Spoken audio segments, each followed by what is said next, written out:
Yemen की jail में कैद इंडियन नर्स निमेशा प्रिया को 16 जुलाई को फांसी होने वाली थी, लेकिन फिलहाल यह फांसी टल गई है। निमिषा को बचाने के लिए ब्लड मनी के तौर पर $1 मिलियन यानी करीब 8.6 करोड़ ऑफर किए गए, लेकिन अब तक विक्टिम तलाल अब के परिवार ने इस ऑफर को एक्सेप्ट नहीं किया है। तो सवाल यह है, विक्टिम का परिवार ब्लड मनी क्यों नहीं ले रहा और एक इंडियन नर्स को आखिर यमन में मौत की सजा क्यों सुनाई गई? क्या वाकई अब निमिषा प्रिया को बचाने के लिए भारत सरकार बेबस हो चुकी है? दरअसल साहब 14 जुलाई को सुप्रीम कोर्ट में सुनवाई के दौरान अटॉर्नी जनरल आर वेंकटरमणि ने कहा, भारत सरकार ने हर पॉसिबल कोशिश कर ली है, लेकिन यमन में एक रेगुलर सरकार नहीं है, वहां होती रेबल्स का कंट्रोल है, इसलिए डिप्लोमेटिक इंटरवेंशन मुश्किल है। पब्लिक लेवल पर ज्यादा बोलना मैटर बिगाड़ सकता है, इसलिए हम प्राइवेट लेवल पर ही ट्राई करने। यह सुनवाई सेव निमिषा प्रिया एक्शन काउंसिल की पिटीशन पर हो रही थी। पिटीशन के लॉयर ने कहा, निमिषा का परिवार विक्टिम के फैमिली से ब्लड मनी के लिए बात कर रहा है, सरकार डिप्लोमेटिक एफर्ट करे। लेकिन जस्टिस संदीप मेहता ने कहा, सुप्रीम कोर्ट किसी दूसरे देश के कानूनी फैसले में इंटरवीन नहीं कर सकता। हम अगर फांसी रोकने का आर्डर दे भी दे तो उसे फॉलो कौन करेगा? तो फिर सवाल वही कि क्या निमिषा प्रिया की यमन में मौत की सजा को हमेशा के लिए टाला जा सकता है? देखिए, सुप्रीम कोर्ट में एडवोकेट रागेंद्र बसंत ने बताया कि निमिषा प्रिया को मौत की सजा से बचाने का इकलौता रास्ता है ब्लड मनी। तलाल अबो के परिवार को ब्लड मनी के रूप में $1 मिलियन यानी करीब $8.59 करोड़ देने की पेशकश की गई। इसमें केंद्र सरकार ने 400 रुपए यानी करीब 34 लाख रुपए दिए। मीडिया रिपोर्ट्स के मुताबिक दलाल अब्दुल के परिवार को ब्लड मनी के अलावा केरल में मुफ्त इलाज और यात्रा खर्च का भी ऑफर दिया गया। 2020 में निमिषा को सजा से बचाने और ब्लड मनी इकट्ठा करने के लिए सेव निमिषा प्रिया इंटरनेशनल एक्शन काउंसिल भी बनाया गया, जिसमें दुनिया भर से लोगों ने निमिषा को बचाने के लिए डोनेशन दिया। निमिषा की मां प्रेम कुमारी यमन में है, जहां वो जेल में निमिषा से मिली और तलाल के परिवार से भी मिली। प्रेम कुमारी ने निमिषा को माफ करने और ब्लड मनी लेने के लिए रिक्वेस्ट भी किया, लेकिन तलाल के परिवार ने साहब अभी तक कोई जवाब नहीं दिया है। जब तलाल का परिवार ब्लड मनी नहीं ले रहा था, तब भी 16 जुलाई को फांसी क्यों टली? क्योंकि यमन में अब सूफी विद्वान शेख हबीब उमर बिन हाफिज की अगुवाई में मध्यस्थता चल रही है।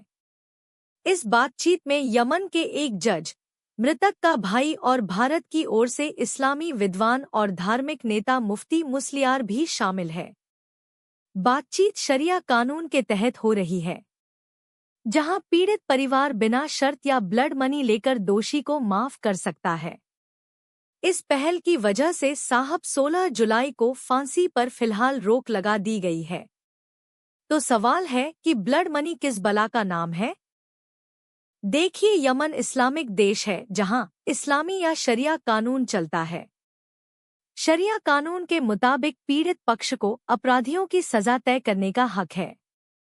के मामले में मौत की सजा है, लेकिन पीड़ित का परिवार पैसे लेकर दोषी को माफ कर सकता है। इसे दयाहा या ब्लड मनी कहा जाता है, जिसका जिक्र कुरान और हदीस दोनों में किया गया है। ब्लड मनी का मकसद पीड़ित परिवार को नुकसान की भरपाई करना और अपराधी को मौत की सजा से बचने का मौका देना है।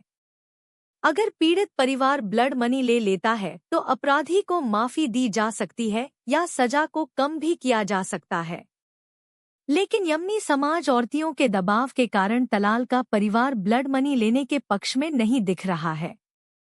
इसके पीछे एक बड़ी वजह यह भी है कि तलाल अब्दुल मेहंदी की हत्या को यमन में गंभीर अपराध माना गया है, क्योंकि निमिषा ने तलाल को बेहोशी का इंजेक्शन देकर मार दिया था और उसके टुकड़े करके पानी की टंकी में फेंक दिया।